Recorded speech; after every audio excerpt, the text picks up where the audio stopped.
nuestro alimento, la luz seguía nuestro andar. Un mismo Señor, una misma fuente de inspiración, y es por su gracia que somos hoy hijos de Dios.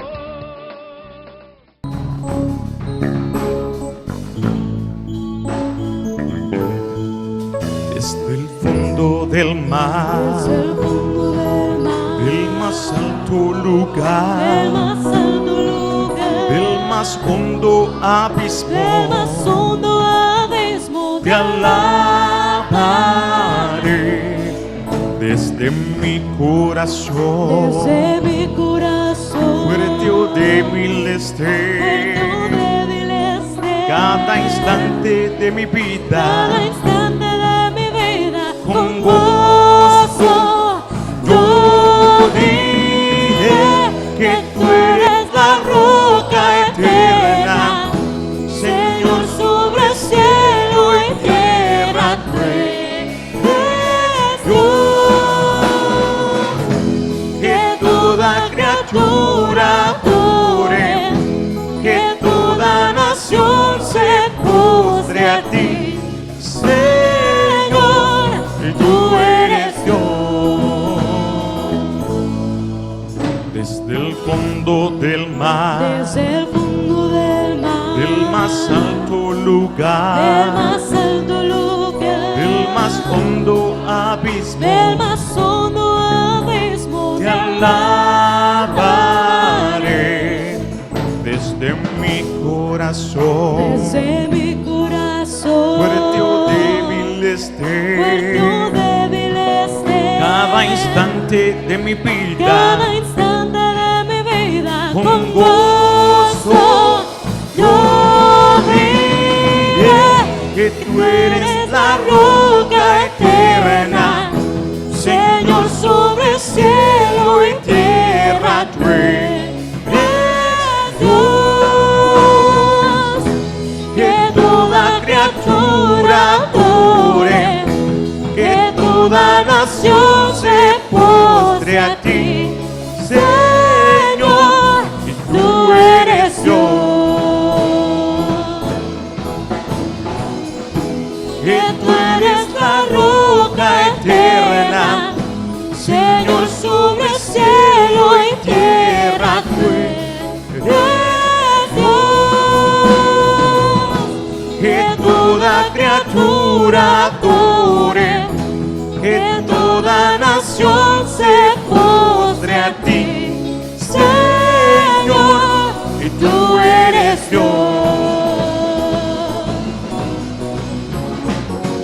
Que tú eres la roca eterna, Señor, sobre cielo y tierra tú eres Dios. Que toda criatura adore, que toda nación se postre a ti, Señor, tú eres Dios.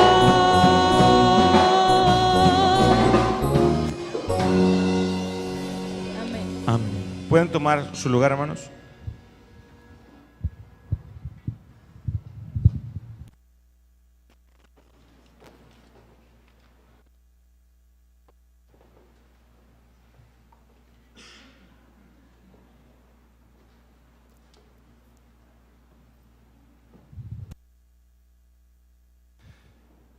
Y damos gracias a Dios en esta mañana. Decía Rosy que es el último domingo del año.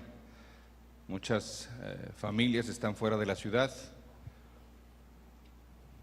en estas épocas en donde no solamente recordamos el nacimiento de Jesús, como veíamos en días atrás, y veíamos que era un tiempo oportuno para renovar nuestra fe, un tiempo oportuno para restaurar relaciones, para aceptar el perdón de Dios, un tiempo oportuno para realmente hacer una pausa antes del fin de año. Estamos próximos a terminar este año 2015 y Dios siempre nos permite pasar por una Navidad y recordar todos los efectos de su natividad, para hacer ese balance en el día 31, que obviamente estamos todos invitados. El culto será a las 6:30, como dice en sus boletines.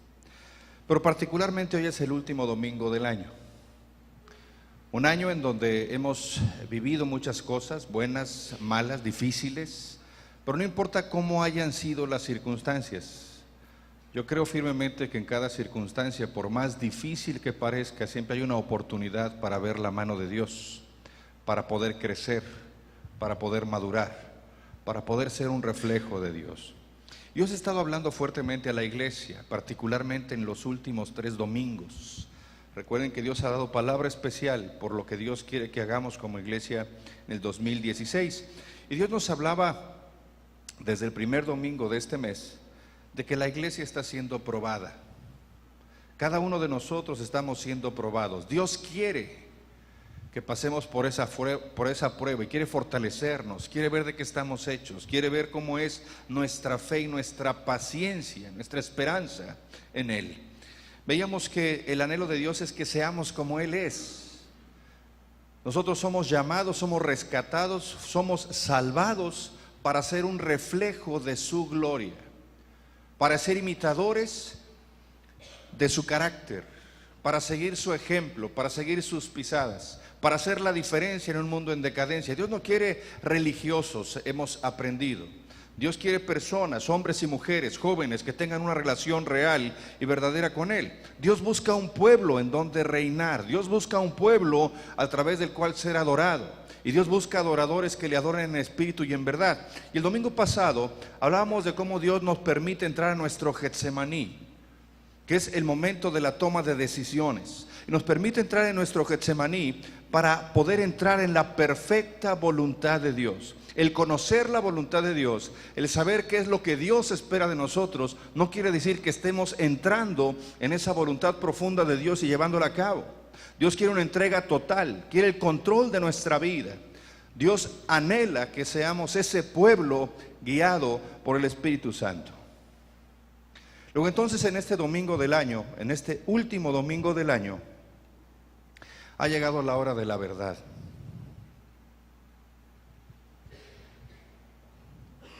¿Cuántos domingos han transcurrido hasta el día de hoy? Estamos viviendo el 52. Hemos transcurrido 51 domingos, 51 semanas. Amén. ¿Cuántos tiempos con Dios hemos podido hacer durante todo este año? Pues obviamente 365, ¿no? Porque es que lo hagamos todos los días, uno cada día. ¿Cuántos estudios nos han dado en los grupos pequeños? Pues 52, ¿no? Si hay 52 semanas y los grupos se reúnen una vez por semana bajo la salvedad de periodo vacacional, y eso, ¿cuántos estaríamos oscilando? ¿45, Alcides? 45. Dios ha dado palabra a su pueblo. Dios ha manifestado su gracia a su pueblo. Déjame decirte, ¿de cuántas pruebas te sacó Dios este año? ¿Comiste todos los días? ¿Tuviste en dónde dormir todos los días? ¿Tienes un trabajo que realizar? Aun cuando no sea el que quieres o el que esperas, Dios te da siempre algo para hacer. Dios ha sido bueno contigo durante todo este año. ¿Amén? Es la hora de la verdad. Porque no podemos iniciar un 2016 desperdiciando más de nuestra vida. No podemos continuar viviendo como iglesia sin tomar en serio lo que Dios dice, sin tomar en serio el carácter de Dios. Por eso el sermón de esta mañana se llama La Hora de la Verdad. Y Dios anhela que podamos renovar o podamos hacer que surja de nuestra vida una pasión verdadera por Él. Y quisiera que fuéramos al Evangelio de Mateo. Y antes de continuar con el sermón, permítanme un comercial. Los tiempos con Dios de enero ya llegaron. ¿Se acuerdan cuánto dijimos que iban a costar a partir del 2016? 40 pesos. Entonces, si tú necesitas tu tiempo con Dios, que la idea es que sí lo necesites, porque toda la iglesia debiera llevarlo, y tú puedes decir, bueno, pastor, es que yo tengo un devocional aparte. Qué bueno, hazlo. Pero como iglesia hemos determinado por la visión, para estar todos en sintonía, que tú puedas compartir, vivir el tiempo con Dios. Y ya están listos los de enero, a la salida, al final del culto. Pueden acercarse con Jerusa. Recuerden que antes lo hacía Carla, pero Carla está de viaje. Estemos orando por ella también, por lo que compartió con nosotros el domingo pasado. Mateo 11. Mateo 11, del versículo 2 al versículo 6. Ya estamos ahí, ¿verdad? Este pasaje habla de Juan el Bautista. Habla de los mensajeros, de ese mensaje que llevaban a Juan el Bautista. ¿Dónde estaba Juan? ¿Por qué estaba en la cárcel? Por amor a Cristo. ¿Qué estaba a punto de pasarle a Juan? Lo iban a decapitar. ¿Quién pidió la cabeza de Juan? Herodías. ¿Quién era ella?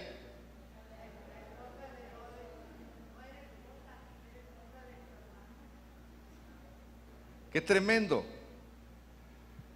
Pero era una mujer, ¿no? Dios tenga misericordia de las mujeres que son como ella. Pero bueno, dice la palabra. Y al oír Juan en la cárcel los hechos de Cristo, le envió 2 de sus discípulos para preguntarle. Fíjense qué pregunta. ¿Quién era Juan el Bautista? Era primo de Jesús, pero ¿cuál era su función? ¿Qué había hecho? Preparar el camino. Él estaba preparando la venida de Cristo, el inicio del ministerio de Cristo.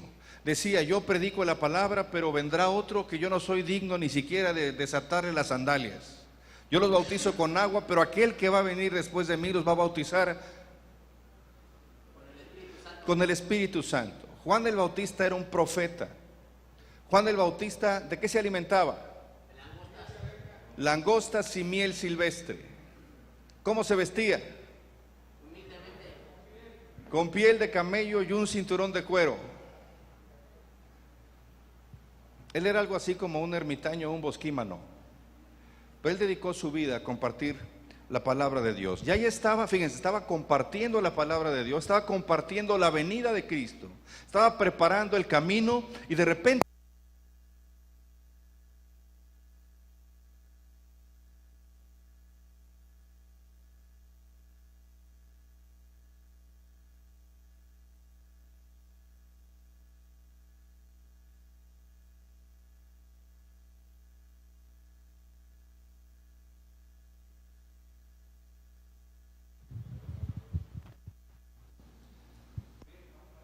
voy a predicar, ahí está ya.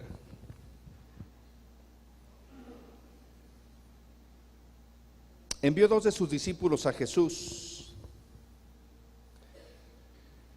Juan estaba escuchando lo que Jesús hacía, ¿no? Esos mensajeros fueron con Juan el Bautista y le dijeron, fíjate que Jesús hace esto, fíjate que Jesús hace lo otro. Y Juan estaba oyendo. Y agarra 2 de esos mensajeros y le dice, vayan a Jesús y pregúntenle, ¿eres tú aquel que había de venir o esperaremos a otro? ¿Qué clase de pregunta es esa? Juan el Bautista estaba preparando el camino para Jesús. Estaba escuchando las maravillas que Jesús hacía. Y pregunta, o manda preguntar, ¿eres tú aquel que había de venir o esperaremos a otro? Respondiendo Jesús les dijo, id y haced saber a Juan las cosas que oís y veis. Obviamente se entiende que los discípulos de Juan recibieron el mensaje, fueron con Jesús, le hicieron la pregunta y Jesús les dijo, vayan con Juan el Bautista y díganle lo que han oído y visto. Díganle lo que escuchan y lo que ven. Y fíjense, los ciegos ven, los cojos andan, los leprosos son limpiados, los sordos oyen, los muertos son resucitados, y a los pobres es anunciado el evangelio. Y bienaventurado es el que no haya tropiezo en mí. En otras versiones el versículo 6 dice: bienaventurado es aquel que no haya ofensa en mí. Bienaventurado es aquel que lo que yo hago no lo ofende o no lo desanima. Permítanme explicarles esto. Juan el Bautista estaba en la cárcel por haber sido difamado, por predicar a Jesús, por lo que quieran. Mi pregunta en esta mañana es: ¿estaba Juan el Bautista herido emocionalmente en la cárcel? Sí, estaba herido. Juan el Bautista está en la cárcel, su ministerio ha sido truncado después de haber ministrado durante más o menos un año. Las multitudes ya no estaban ahí con él. Recuerden que antes hasta los fariseos y los saduceos iban a ver a Juan, los soldados iban a escuchar a Juan, toda la nobleza, incluyendo al mismo rey. El mismo Jesús dio testimonio de él diciendo que no había otro profeta como Juan el Bautista. Juan el Bautista era un estudioso de Isaías, y podemos verlo cuando en una ocasión le preguntaron si era él el Cristo, y él le citó Isaías diciendo: no, yo soy la voz de uno que clama en el desierto. Pero miren, cuando Juan estuvo en la cárcel, se le permitió mantener contacto con sus discípulos, pero Juan escuchaba todos los días: te van a cortar la cabeza, te vas a morir. Fue coartada su libertad, fue coartado su ministerio. Cuando nosotros nos privan de hacer lo que nos apasiona hacer o lo que fuimos llamados a hacer, entra en nosotros una crisis de creencia, entra en nosotros una crisis de fe. Y cuando lo mejor que podemos hacer es escuchar los mensajes negativos y circunstanciales de las cosas que vivimos y aún de nuestra propia conciencia, nos vamos devastando. Cuando él estuvo en la cárcel, repito, él tuvo la oportunidad de mantener contacto con sus discípulos, y sus discípulos venían a verlo para dar los reportes de lo que Jesús, a quien él había anunciado, de quien había sido testigo de su bautismo bajo el ministerio de Juan el Bautista, lo que estaba haciendo Jesús. Yo me imagino que los discípulos de Juan estaban presentes en el día que el Señor resucitó al hijo de la viuda de Naín. Es probable que le contaran a Juan: mira, Juan, mientras iba un cortejo fúnebre, iba una comitiva a enterrar a un muchacho, vino Jesús, vio a la viuda y levantó a su hijo que estaba en el féretro y lo resucitó. Dice la palabra que ellos mismos dieron testimonio a Juan diciéndole: ha venido temor a la gente, asombro a la gente. Y la gente comienza a decir que hay un gran profeta que se ha levantado entre nosotros. Dios estaba visitando a su pueblo. ¿Por qué te comento todo esto? Juan el Bautista era un hombre del cual se dice que fue un llamado de Dios. Preparó el camino para Jesús. De hecho, vamos a recordar que cuando Jesús se bautiza bajo su ministerio, Juan el Bautista dijo: este es el Cordero de Dios. Este es el hombre que, refiriéndose a Jesús, dijo: yo debo menguar para que Él crezca. Juan estaba minimizando su valía o su autoridad para que Jesús creciera en su autoridad y ministerio. La Biblia dice que los discípulos de Juan le mostraron todas las cosas que Jesús estaba haciendo en su ministerio. Ellos estaban impresionados por los milagros que estaban sucediendo y le informaron a Juan, pero Juan no estaba emocionado. Esta clase de pregunta que hizo no habla de emoción, habla de duda.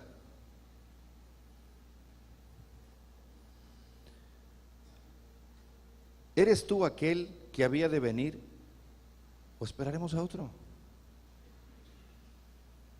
¿Qué pasaba con Juan el Bautista, que ya no se emocionaba o no se emocionaba con lo que Jesús hacía? Toda la gente estaba impresionada con el hacer de Jesús. Tú y yo hemos tenido un año de hacer de Jesús en nuestra vida. Dios nos ha sostenido, Dios nos ha librado, Dios nos ha guardado, Dios nos ha sostenido. Y lo mejor que pudo hacer Juan, que puso un interrogante en su rostro, fue decirle a sus mensajeros: vayan delante de él, de aquel que yo bauticé, al que yo llamé el Cordero de Dios, y pregúntenle: ¿eres tú aquel del que yo hablaba? ¿O debemos esperar a otro? Posiblemente tú y yo no entendamos qué le pasó a Juan el Bautista, que de un momento a otro se encontraba en un valle de dudas. Este hombre había estado viviendo en el desierto por años y ahora estaba encarcelado como un animal. Imagínate posiblemente la depresión en la que estaba entrando. Iba a ser decapitado. ¿Y qué tipo de devastación debe haber hecho Satanás en la mente de Juan? Él predicaba, fíjense al diablo, Juan, tú predicabas que Jesús iba a liberar a los cautivos y tú estás en la cárcel.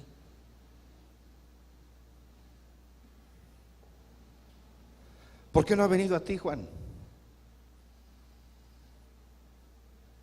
¿Por qué si Cristo liberta, si Cristo sana, si Cristo provee, no lo hace contigo?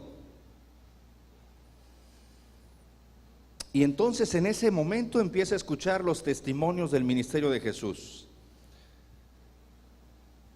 Y eso lo confronta, porque si recordamos cómo predicaba Juan el Bautista, Juan era un hombre que era duro con el pueblo de Israel. Él decía: cuando venga este hombre, cuando venga aquel al que le estoy preparando el camino, cuando su ministerio aparezca, él va a venir con un hacha en su mano y va a ir directamente a la raíz del árbol. Él va a traer fuego y va a quemar todo aquello que se haya levantado contra el conocimiento del Padre. Eso anunciaba Juan. Fíjense lo que dice el capítulo 3 ahí de Mateo. ¿Ya estamos ahí? Mateo capítulo 3 versículo 10 dice: y ya también el hacha está puesta a la raíz de los árboles, por tanto todo árbol que no dé buen fruto es cortado y echado en el fuego. Era Juan, era la predicación de Juan el Bautista, que desde el versículo 2 estaba diciendo: arrepiéntanse porque el reino de los cielos se ha acercado. Nos dice cómo estaba vestido, etcétera, etcétera. Y decía el versículo 8: hagan pues frutos dignos de arrepentimiento, y no penséis decir dentro de vosotros mismos: a Abraham tenemos por padre, porque yo os digo que Dios puede levantar hijos de Abraham aún de estas piedras. Iba a venir con el hacha, iba a venir a cortar de raíz todo el mal. Era lo que Juan estaba diciendo acerca del ministerio de Jesús. Él va a traer fuego, va a quemar todo aquello que se levanta contra el conocimiento del Padre. Y entonces escucha que Jesús hizo un milagro en una boda, que transformó el agua en vino. Él escuchaba cómo Jesús se juntaba con los escribas, se juntaba con los fariseos, con los saduceos, cómo comía con los pecadores. Y entonces Juan dice: espérame, eso no es lo que yo leí en Isaías. ¿Dónde está el hacha? ¿Dónde está el hacha para cortar a los fariseos, a los escribas? ¿Dónde está el fuego para consumir a los pecadores? Yo leí que este hombre vendría a traer juicio y que fuego caería del cielo, pero comienza a ver a un Jesús que viene a hacer el bien, que viene a rescatar, a un Jesús que envía a sus discípulos de dos en dos, no reúne a un ejército para conquistar y libertar al pueblo de Israel del hostigamiento romano. Déjenme decirles por qué Juan el Bautista pensaba así. ¿Qué nacionalidad tenía Juan el Bautista? Él era judío. ¿Qué mentalidad tenía? Judía. ¿Y qué esperaban los judíos? Un libertador. Alguien que viniera con mano de hierro a darle una tunda a los romanos. Él pensaba que cuando el Mesías viniera iba a reunir un ejército para batir al imperio romano, iba a romper el yugo que había sobre los judíos e iba a poner su trono en Jerusalén. Pero Juan empieza a escuchar reportes de que nadie respeta a ese hombre, Nadie lo toma en serio. Comienza a ver que en ese hombre no había ese fuego consumidor, no ve el hacha, no ve ejército, ve que envía en parejitas. No estaba para nada saliendo el plan o la visión como la tenía Juan el Bautista. Y él decía, eso no es lo que yo vi. Ese no es el ministerio del cual yo profeticé. Y de un momento a otro se siente herido, se siente ofendido. Por eso dice la palabra: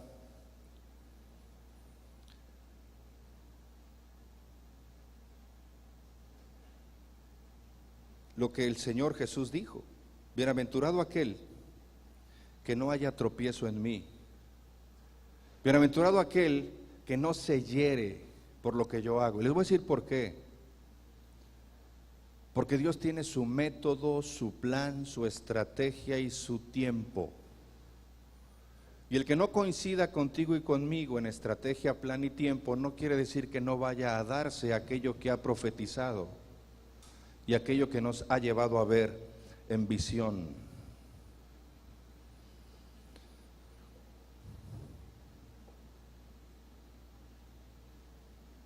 Juan el Bautista entra en una crisis de creencia.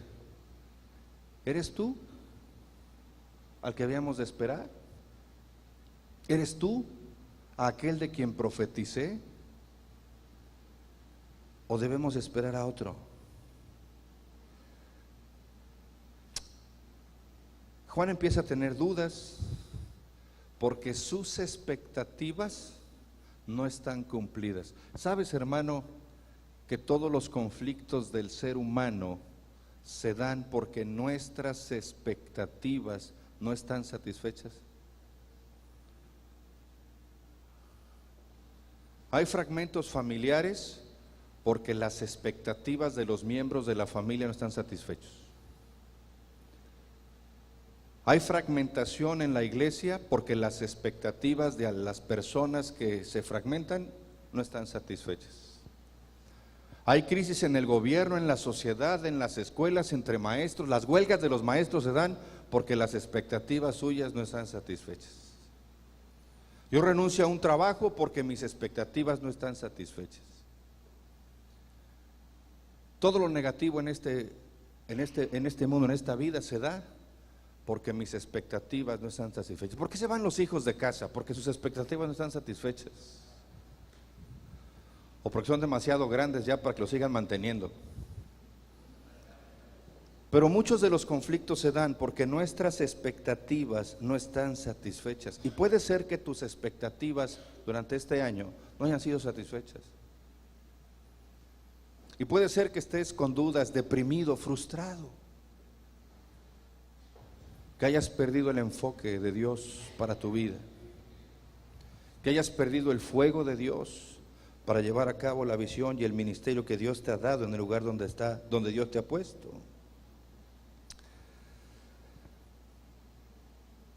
Me llama mucho la atención cómo Jesús le habla a esos dos discípulos de Juan y les dice: miren, siéntense, escuchen y observen. Y vayan con Juan y díganle lo que han oído y lo que han visto. Miren la escena. Y Jesús estaba realizando milagros. Los cojos caminaban, los ojos de los ciegos se abrían. Era milagro tras milagro. Pero déjame decirte algo. ¿Sabes que cuando nuestras expectativas no están satisfechas y nos sentimos frustrados, perdemos la capacidad de observar los milagros cotidianos de Dios en tu vida y en la mía? Y damos por hecho que mañana vamos a amanecer. Y damos por hecho que mañana vamos a comer. Y damos por hecho que mañana vamos a tener chamba. Y damos por hecho que nuestros hijos. Y damos por hecho, y damos por hecho. Perdemos la capacidad de asombro con los milagros. Y déjame decirte que Dios hace milagro tras milagro en tu vida. El que estés hoy aquí, sentado, escuchándome, es un milagro de Dios.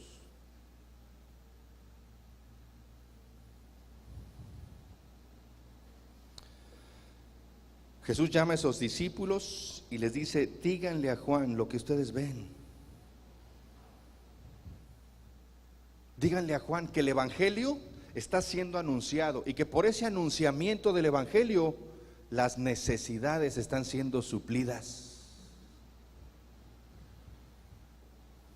Cuando tú y yo nos sentimos frustrados porque nuestras expectativas no están satisfechas, dejamos de anunciar el evangelio con nuestra vida. Entonces lo que sale por mi boca no es el evangelio. Lo que controla mis pensamientos no es el evangelio. Lo que determina mis decisiones no es el evangelio, es mi expectativa no satisfecha. Y entonces no puedo vivir en la esfera de lo sobrenatural. Y entonces le dice: vean, díganle a Juan lo que han visto, lo que han oído, pero denle un mensaje personal a Juan. Y díganle: bienaventurado es el hombre que no se ha ofendido a causa de mí. Él estaba diciendo: Juan, no te sientas mal porque las cosas no salen como tú esperas. Jesús le estaba diciendo: Juan, no te ofendas por la forma en cómo el reino de los cielos se está manifestando. No te ofendas porque amo a mis enemigos. No te ofendas por las expectativas que tenías y que desde tu punto de vista y percepción no se están llevando a cabo. En otras palabras le está diciendo: Juan, se va a hacer a mi manera. Voy a quitar el yugo opresor, pero a mi manera. Voy a libertar a los cautivos a mi manera. Déjate llevar. Dios quiere el control absoluto de nuestra vida. El fuego va a venir, el hacha va a venir, pero va a ser a mi manera, va a ser en mi tiempo. No te confundas, ni tengas dudas, ni te deprimas, ni te desanimes. A fin de cuentas, no son mis expectativas las que tiene que cumplir Dios. Soy yo el que debo de cumplir sus expectativas. Soy yo el que debo darle a Dios lo que Él espera de mí. ¿O no? Pues nada más oí 2 amenes. Mentirosos, Chihuahua, de veras. Pero miren, las expectativas no cumplidas causan conflicto, causan disensión, causan división, causan frustración, causan derrota, causan aislamiento, causan vaciedad. Juan era un hombre que conocía la palabra, un hombre que preparó el camino, un hombre que anunciaba el evangelio, un hombre que motivaba a los demás, a sus oyentes, al arrepentimiento. Déjame decirte algo: ¿puede pasarte a ti y a mí lo que le pasó a Juan? ¿Puede pasarnos realmente ese tipo de frustración? Sí, sí puede. Hemos hablado mucho de que la iglesia está siendo probada y que somos una iglesia enferma, porque muchos de nosotros estamos enfermos, porque nuestras expectativas no están satisfechas. Hombres de oración, hombres que han dado sus vidas en el campo misionero, que han dado sus vidas en el servicio aún hasta a costa de su vida, han sido martirizados, y para los cuales hay un tiempo en el que todo aquello por lo que oraban, todo aquello que Dios había prometido, todo aquello que creían que era la voluntad de Dios, todo aquello que se recibía como la voz de Dios, no está funcionando. Y a veces decimos: ¿será que Dios se ha equivocado? ¿Será que tenemos que cambiar la objetividad y la visión de la palabra? No, hermano, Dios sigue obrando, pero es en su tiempo y en su forma. Y es aquí donde Juan el Bautista está. En ese momento donde Juan el Bautista está teniendo su crisis de creencia. Déjame decirte algo, hermano. Dios ha puesto esta palabra desde el inicio de diciembre en mi corazón, porque el Espíritu de Dios conmueve mi vida Y me dice que habemos personas en este lugar que estamos teniendo expectativas no satisfechas, eclesiásticas, personales, emocionales, materiales. Y la acción que estamos respondiendo en base a esas expectativas no cumplidas están impidiendo la manifestación de la presencia de Dios en tu vida y en mi vida. Por eso estamos manejando nuestra vida por nuestras necesidades, por nuestras relaciones, por nuestros anhelos personales y no por la voluntad perfecta de Dios. Muchos de nosotros estamos orando por algo que todavía no se concreta. Pero el que no se haya concretado hasta este momento no quiere decir que no se vaya a concretar. Viene Dios y nos dice: bienaventurado aquel que no se desanima, que no se ofende, que no se hiere por lo que yo estoy haciendo y por cómo lo estoy haciendo.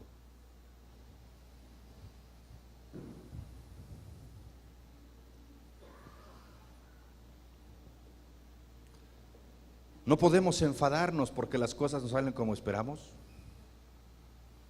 No podemos frustrarnos porque las cosas no salen como esperamos, porque a fin de cuentas Dios es soberano.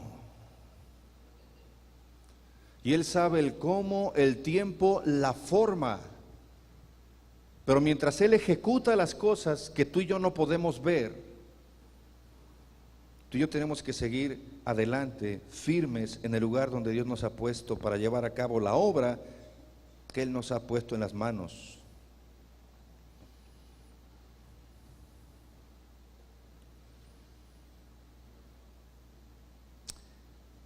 Dios es genuino, hermanos, ¿no? Dios es real. A mí me gusta mucho un canto que ya ni sé ni cuándo fue la última vez que lo cantamos, ya antes lo cantábamos en cuarteto a voces, que decía: hay cosas que yo no comprendo, lugares a ido yo no iré, pero sí sé, y es verdad, que mi Dios es real porque lo siento en mi ser. Mi Dios es real, real en mi ser.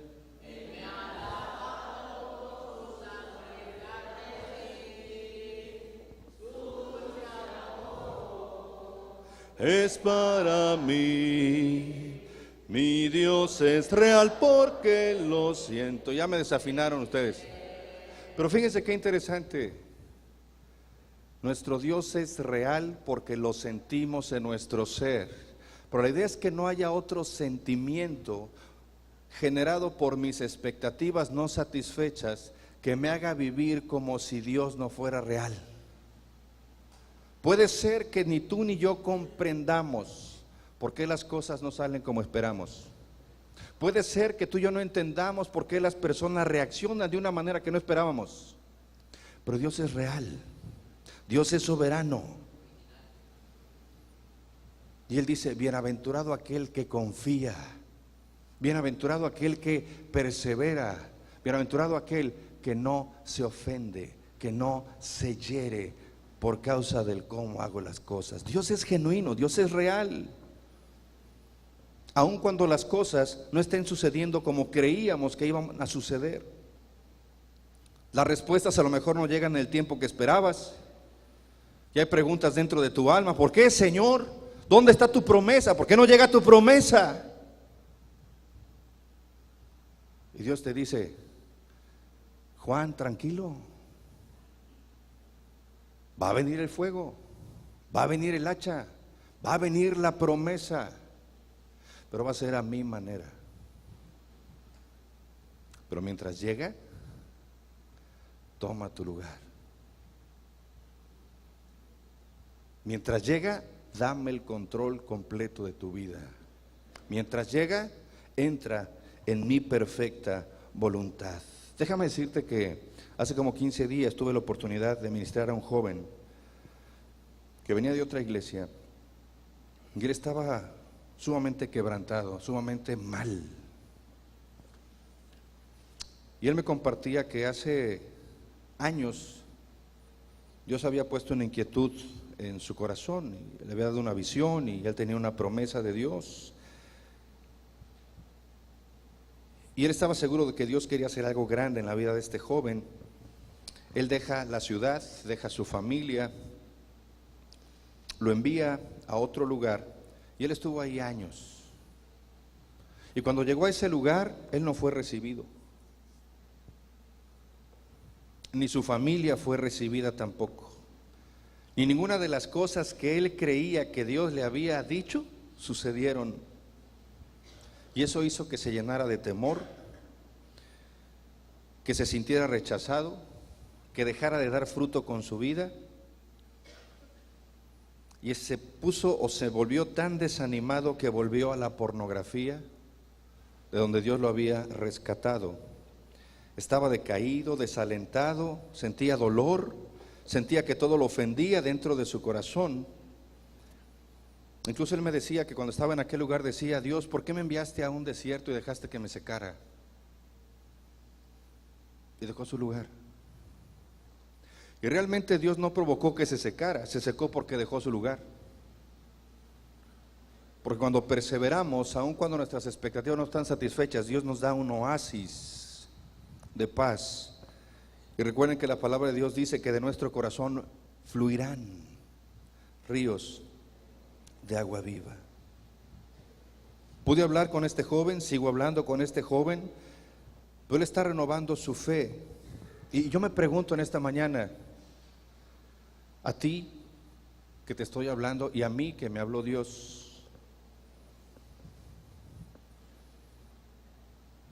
¿cómo está nuestro corazón? ¿Nos estamos secando? ¿Hacemos las cosas simplemente por hacerlas? ¿No vemos la manifestación de Dios en nuestro entorno? ¿Oramos todos los días de rodillas y vemos que aquello por lo cual oramos no llega? Y Dios te dice: no dejes de perseverar. Dios dice: ha llegado la hora de la verdad. Ha llegado la hora de que demuestres quién eres. Mira, cuántas veces, hermano y amigo, muchas de nuestras expectativas no se cumplen y nosotros preguntamos: Dios, ¿qué quieres de mí? Y decimos: Dios, si quieres mi sangre te la doy, si quieres mi vida te la doy. ¿Qué estás esperando de mí? ¿Cuándo voy a ver la gloria de Dios? ¿Cuándo voy a ver a la gente venir a través de mi vida? ¿Cuándo vas a escuchar mi clamor? Y déjame decirte que Dios escucha tu oración y mi oración. Pero ¿sabías que la parte más difícil de la fe es la última media hora antes de que el Señor nos responda? Y déjame explicarte esto con algo ilustrativo de la Biblia. Y vemos a los discípulos en algún momento después de la alimentación de los 5,000, en la multiplicación de los peces y los panes, y dicen los evangelios que estaban remando los discípulos con gran fatiga porque el viento les era contrario y Jesús estaba solo en tierra. Hemos aprendido que él estaba pendiente de sus discípulos, que él veía a los discípulos, él estaba orando, pero ¿en qué momento fue a ellos?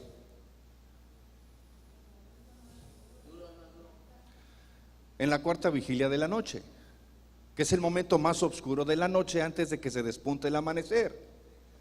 Esa cuarta vigilia de la noche, ¿cómo estaban ellos? Estaban cansados, fatigados, estaban desesperados.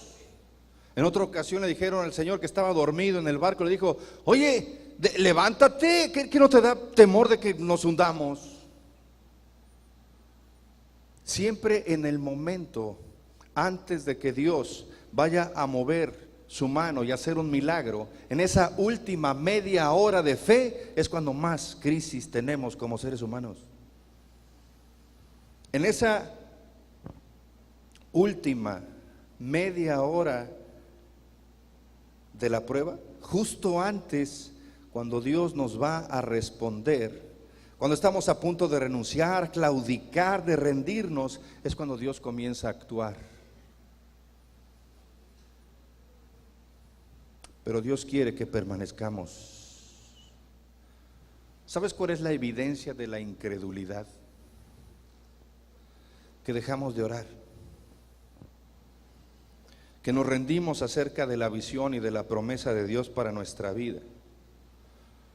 Renunciamos a lo que Dios nos prometió y entonces empezamos a tomar otro tipo de decisiones o a simplemente vivir la vida. Y comenzamos a dejar de lado nuestra relación con Dios. Empezamos a dejar de lado el gozo. Empezamos a dejar de lado la reconciliación y la restauración, el amor y la paz.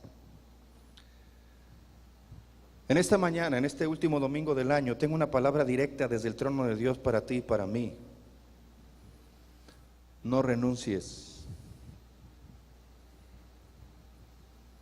No renuncies a lo que Dios te ha dicho.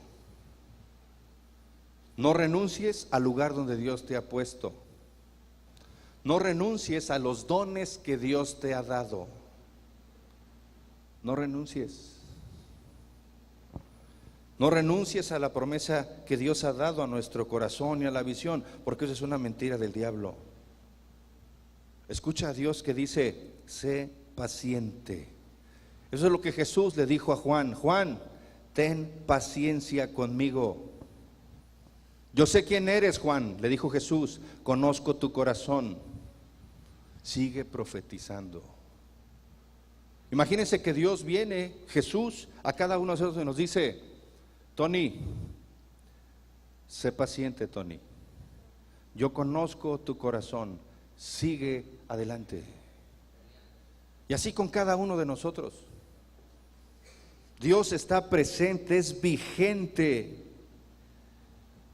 Sigue siendo profeta, sigue siendo la voz, le decía Jesús a Juan, no importa en dónde estás, tu recompensa va a venir pronto, pero no te molestes, no te confundas, no dejes tu lugar, no dudes.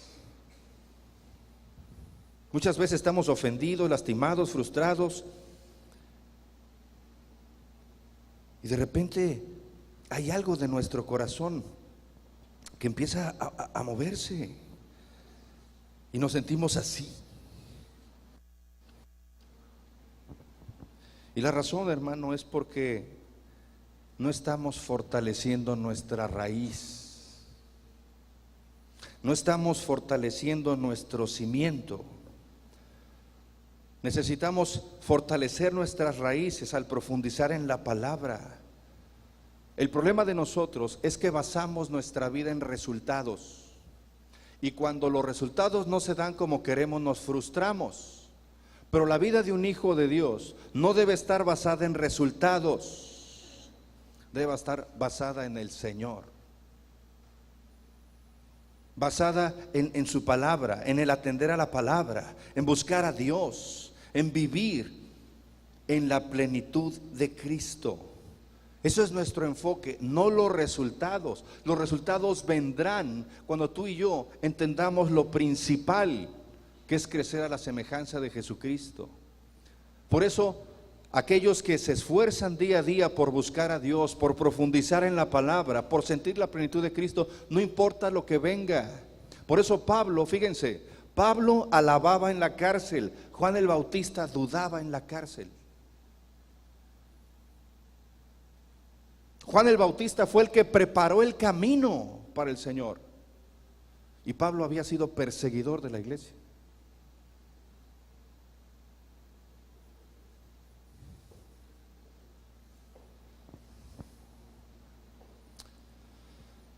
Déjenme decirles algo, Pablo debió haber sido el hombre que más fracasos tuvo en el campo misionero.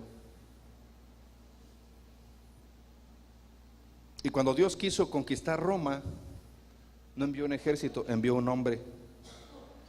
Y fíjense, Pablo llegó en cadenas, dice la palabra. Y terminó en una pequeña casa donde estaba arraigado domiciliariamente, estaba esposado o encadenado a un centurión romano, y ahí tuvo su primera reunión. Y le dieron chance de juntar a algunos judíos y comenzó a predicar. Ellos dijeron, oye, ni siquiera te conocemos. Vienes encadenado. Para la gente que lo escuchaba, él era un terrorista convertido. Él estaba arrestado en casa, nadie lo conocía, pero esa fue la casa que Dios a través del Espíritu Santo usó como oficina central para Roma y Roma tuvo su avivamiento. Dios en esa pequeña casa, con un hombre encadenado, tocó un imperio. Y déjame decirte que en aquel tiempo no había videos, no había pastores asociados, ya no estaba Bernabé ni nadie. Pablo estaba solo y la Biblia dice que estaba contento. Podemos ver la personalidad de Pablo, y Pablo no es reconocido por su carisma, no es reconocido porque fuera un excelente predicador. La gente hablaba de él como un mal predicador. Su primer sermón tuvo miedo, pero no había ni un músculo tenso en su cuerpo, porque él estaba en completa paz, porque Dios lo había enviado.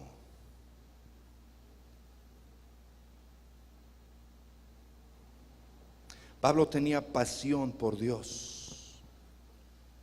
Y fíjate, Pablo no pudo salir de donde estaba.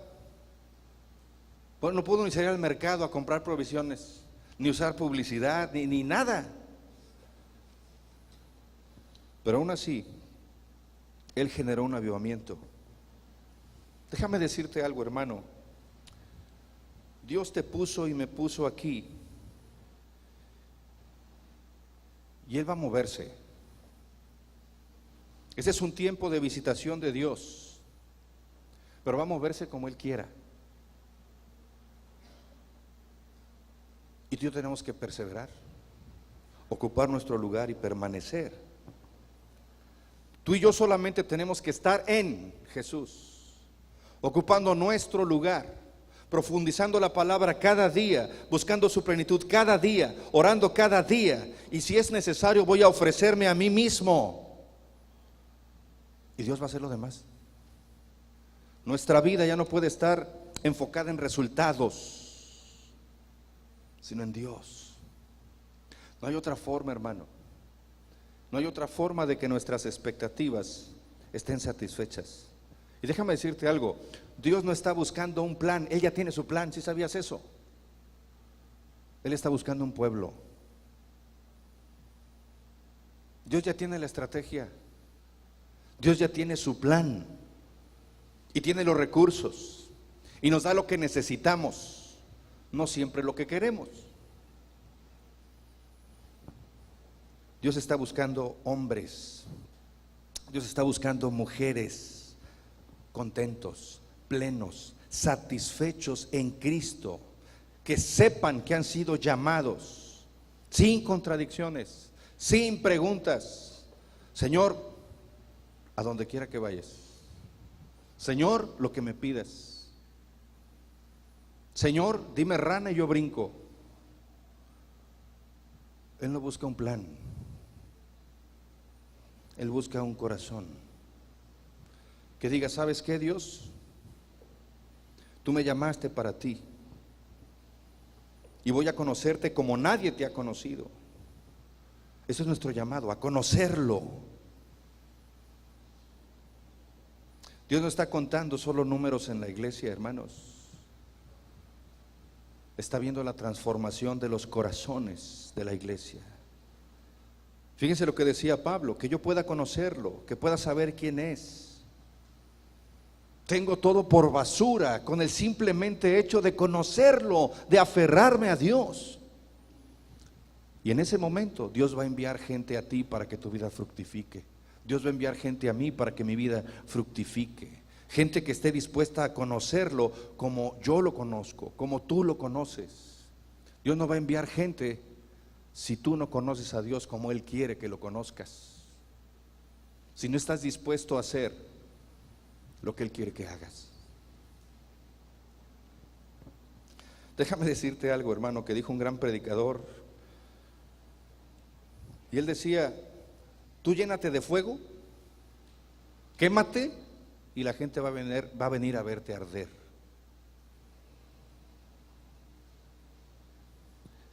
Pero si no te estás quemando con el fuego de Dios, la gente no va a venir a verte. Si no estás haciendo algo que impacte vidas, la gente no va a escucharte. Aunque le hables todos los días.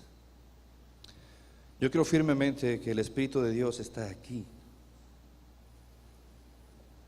Y Él quiere quitar todas las mentiras que hay en nuestra mente. Mentiras de desánimo, de frustración, de apatía, de orgullo, de resentimiento, de complejos, de división.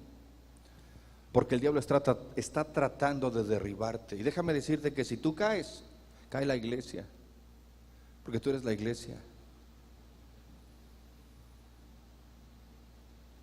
Si el diablo te derriba, derriba la iglesia, porque tú eres una piedra viva que junto con todos los demás crecemos sobre el fundamento que es Cristo. Déjame decirte algo, hermano. Yo tengo 49 años de edad. Sé que me veo más joven, pero tengo 49 años. Y he predicado la palabra de Dios por casi 20 años. He experimentado a Dios por 20 años. Y puedo decirte que Dios ha cumplido cada promesa. A lo mejor no en mi tiempo, a lo mejor no a mi manera, pero no hay una sola palabra que Dios no haya cumplido en mi vida en 20 años. Y hay muchas más que Él va a cumplir. Pero Dios no va a fallarte jamás. Aleluya. Pero Él necesita que estés en tu lugar y que estés con la actitud correcta. Él quiere, te invita, necesita. Él quiere bendecirte. Por eso es la hora de la verdad. Es la hora de los ajustes, la hora de las decisiones, la hora de los sacrificios para sentir la plenitud de Cristo que da libertad y sanidad. Posiblemente en este año hemos cometido muchos errores. Posiblemente le hemos fallado a Dios muchas veces.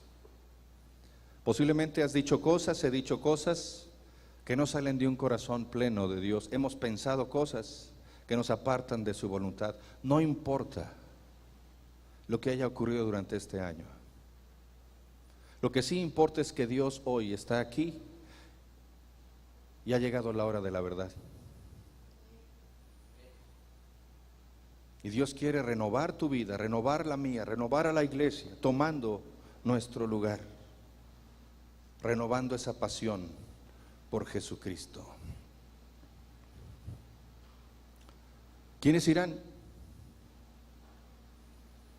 Espero que juntos podamos conocer a Dios como nunca antes ha sido conocido. Que si has cometido equivocaciones, entiendas que Dios te da la oportunidad hoy para restaurar y restituir, y para que puedas vivir en su plenitud como nunca antes has vivido.